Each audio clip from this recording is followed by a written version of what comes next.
Good afternoon students, welcome to Edo learning. हम क्या पढ़ रहे थे? चैप्टर नंबर 4 हमारा चल रहा था और चैप्टर नंबर 4 में हम क्या पढ़ रहे थे? हमने कल एपिथेलियम टिश्यू यानी हमने बायोलॉजिकल टिश्यू में हम एनिमल टिश्यू वाला पार्ट पढ़ रहे थे, है ना। हमने 5 तरह के टिश्यू डिस्कस किए थे। मैंने आपको बताया था एपिथेलियम टिश्यू, कॉलम्युलर एपिथेलियम टिश्यू और फिर क्या बोलते हैं glandular epithelium tissue, ciliated epithelium tissue. तो हम इसके पार्ट्स पढ़ रहे थे। तो हमारे कल 2 पार्ट बचे थे। आपका छोटा सा पार्ट बचा था एपिथेलियम टिश्यू के अंदर, तो सीलिएटेड कॉलम्युलर एपिथेलियम टिश्यू 2 हम पढ़ चुके हैं। स्क्वैमस एपिथेलियम पढ़ चुके हैं, कॉलम्युलर एपिथेलियम टिश्यू पढ़ चुके हैं। ओके, तो सीलिएटेड कॉलम्युलर एपिथेलियम टिश्यू नाम से ही पता लग रहा है, तो ये क्या होगा, मतलब सीलिया, जैसे सीलिया का स्ट्रक्चर होता है वैसे होगा और कॉलम लाइक स्ट्रक्चर होगा। और कौन सा पार्ट होगा? एपिथेलियम टिश्यू का। हिंदी में क्या बोलेंगे? सरल रोम्भी उपकला। इसका स्ट्रक्चर देखें तो कैसा होता है?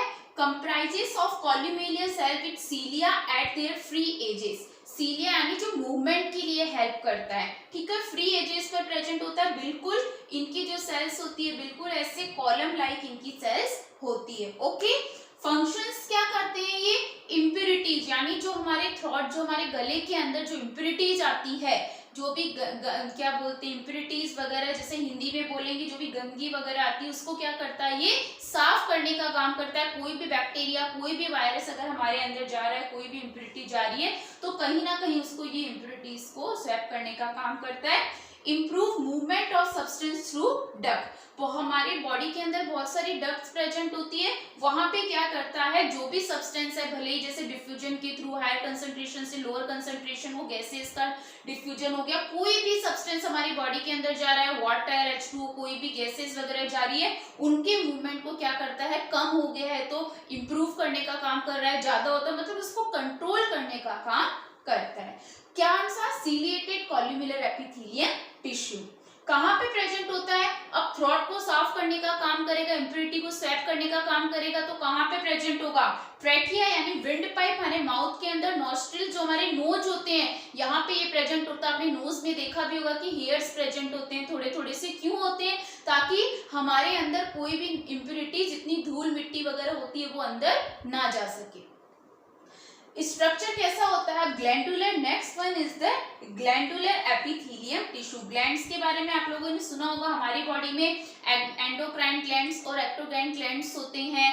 एंडो यानी बाहर की तरफ, एक्टो यानी अंदर की तरफ, और क्या एक्टो यानी सॉरी बाहर की तरफ, एंडो यानी अंदर की तरफ। अलग अलग ग्लैंड्स होते हैं। थायराइड ग्लैंड्स होती है, सिबिस्कस ग्लैंड्स होती है, पिट्यूटरी ग्लैंड्स होती है। तो अलग अलग ग्लैंड्स होते हैं हमारी बॉडी के अंदर, जिसके जो फंक्शंस होते हैं वो क्या होते हैं? डिफरेंट होते हैं। स्ट्रक्चर कैसा होता है इसका? क्यूबॉइडल होता है, बिल्कुल जैसे क्यूबॉइड होता है जिसकी लेंथ और ब्रेड्थ सेम होती है वैसी होती है। और unicellular gland are always the unicellular, मतलब केवल एक सेल के बने हुए होंगे, एक ही न्यूक्लियस होगा और सारे सेल ऑर्गेनल्स क्या बोलते हैं एब्सेंट होंगे, एक ही सेल होगी और सारे सेल ऑर्गेनल्स एक में ही होंगे। फंक्शन क्या होगा? Produce mucus which serve to lubricate the intestine. Mucus glands होती है, म्यूकस सीक्रेट करने का काम करता है जो कि इंटेस्टाइन में हेल्प करता है। एंड फूड का मूवमेंट, क्योंकि कहाँ पे ये प्रेजेंट होते हैं? ट्रैकिया, हमारे विंड पाइप के अंदर, तो कोई भी मतलब रुकावट वगैरह नहीं आ जाए तो उसको क्या करते हैं? ये कंट्रोल करने का काम करते हैं। और स्मॉल इंटेस्टाइन के अंदर प्रेजेंट होते हैं, ये बहुत सारे एंजाइम्स को सीक्रेट करते हैं। पेप्टिस हो गया, पेप्टियस हो गया, रेटिनोस हो गया, अलग अलग एंजाइम्स होते हैं जो कि हमारे बॉडी के अंदर होते हैं। कुछ स्टोमक के अंदर होते हैं, कुछ क्या बोलते हैं हमारे यहाँ पे होते हैं। तो अलग अलग ग्लैंड्स को क्या करते हैं? ये सीक्रेट करने, ठीक है। और कीप रेस्पिरेटरी पैसेज मॉइस्ट, यानी जो हमारा रेस्पिरेटरी सिस्टम है उसको मॉइस्ट रखने का काम करता है। एक तरह का क्या करता है? इसको पूरा हमारे जो रेस्पिरेटरी सिस्टम है इसको क्या करता है? कंट्रोल करने का काम करता है। ओके, अब ये सीक्रेट म्यूकस कौन सीक्रेट करता है? हमारे अंदर गॉबलेट सेल्स होती है, वो क्या करते हैं? म्यूकस को सीक्रेट करते हैं, ठीक है। कहाँ पे प्रेजेंट होते हैं? रेस्पिरेटरी पैसेजेस में प्रेजेंट होते हैं। स्मॉल इंटेस्टाइन में सलेवरी ग्लैंड्स, यानी जो हमारा सलाइवा होता है माउथ के अंदर, वहां पे ये मेनली प्रेजेंट होते हैं। सिबिस्कस ग्लैंड कहाँ पे प्रेजेंट होते हैं? स्किन के अंदर, जो कि हमारी आउटर लेयर होती है, वहां पे जनरली ये प्रेजेंट रहते हैं। ओके, ये तो है बेसमेंट मेम्ब्रेन। ये इसका डायग्राम है।